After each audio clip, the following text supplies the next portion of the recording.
Hello বন্ধুরা, pharmacist Mishu health হেভেনের পক্ষ থেকে আপনাদের জানাই শুভেচ্ছা ও অভিনন্দন। আজ আমরা সার্জেল মাক্স ট্যাবলেট নিয়ে আলোচনা করব, যার জেনেটিক নেম হচ্ছে ইসিনফ্রাজল ম্যাগনেসিয়াম ট্রাইহাইড্রেট। চলুন তাহলে শুরু করা যাক। Skin number 1, introduction.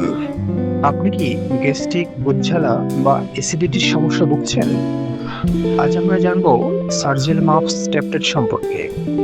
এর জেনেরিক নাম হচ্ছে ইসিনেপ্লাজল ম্যাগনেসিয়াম ট্রাইহাইড্রেট এবং এটি 20 মিলিগ্রাম এবং 40 মিলিগ্রাম দুটি স্ট্রেন্থে পাওয়া যায়।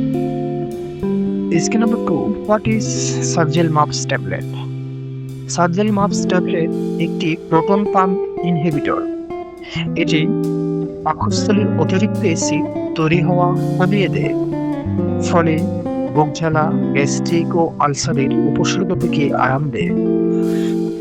Skin number 3, what is MUPS? MUPS অর্থ হলো মাল্টি ইউনিট পিলেট সিস্টেম।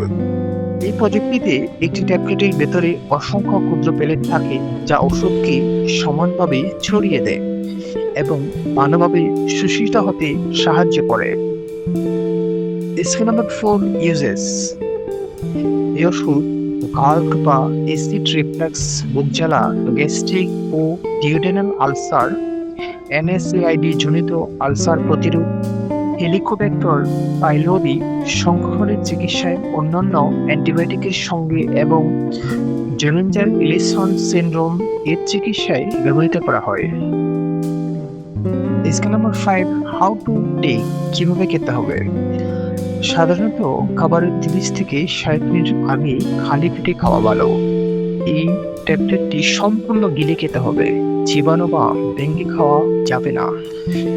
প্রয়োজনে নন কার্বনেটেড পানিতে গুলিয়ে সঙ্গে সঙ্গে খাওয়া যায়, তবে পেলেট চিবানো যাবে না। Skin number 6, doses.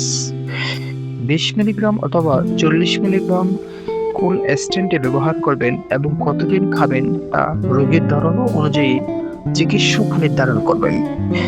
নিজ থেকে ডোজ পরিবর্তন করবেন না। Skin number 7, side effects.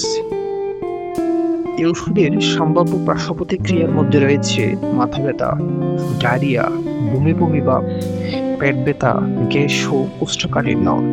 তবে তীব্র অ্যালার্জি, দীর্ঘদিন ব্যবহারে, ভিটামিন B12 বা ম্যাগনেসিয়ামের ঘাটতি অথবা অন্য কোনো গুরুতর সমস্যা হলে দ্রুত চিকিৎসকের সঙ্গে যোগাযোগ করুন। স্কিন নাম্বার 8, প্রিকশনস, পূর্ব সতর্কতা। এই ওষুধ শুরু করার আগে অবশ্যই চিকিৎসককে জানান। যদি আপনার লিভারের রোগ থাকে, আপনি প্রেগন্যান্ট বা শিশুকে বুকের দুধ খাওয়ান, দীর্ঘদিন ধরে এই ওষুধ সেবন করতে হয়, অথবা আপনি নিয়মিত অন্য ওষুধ গ্রহণ করেন। Skin number 9, storage. ওষুধটি ঠান্ডা ও শুকনো স্থানে সরাসরি সূর্যালোক থেকে দূরে এবং শিশুদের নাগালের বাইরে সংরক্ষণ করুন। Skin number 10, ending. মনে রাখবেন, সার্জেল মাপস ট্যাবলেট শুধুমাত্র চিকিৎসকের পরামর্শ অনুযায়ী ব্যবহার করা উচিত। নিজে থেকে দীর্ঘদিন সেবন করবেন না। এই ভিডিওটি শুধুমাত্র শিক্ষামূলক উদ্দেশ্যে তৈরি। এটি চিকিৎসা পরামর্শের বিকল্প নয়। সবসময় ডাক্তারের পরামর্শ নিন। বন্ধুরা, হেলথ হেভেনের সঙ্গে সুস্থ জীবনী পথে হাঁটুন। ভিডিওটি ভালো লাগলে লাইক দিন। প্রতিদিন স্বাস্থ্য টিপস পেতে ফলো করুন আমাদের ফেসবুক পেজে। নতুন নতুন ভিডিও পেতে আমাদের চ্যানেলটি সাবস্ক্রাইব করুন এবং প্রিয়জনের সঙ্গে শেয়ার করে ছড়িয়ে দিন সুস্থতার বার্তা। সচেতন থাকুন, সুস্থ থাকুন, কারণ স্বাস্থ্য হচ্ছে আপনার সবচেয়ে বড় সম্পদ। আবার দেখা হবে হেলথ হেভেনে। ধন্যবাদ।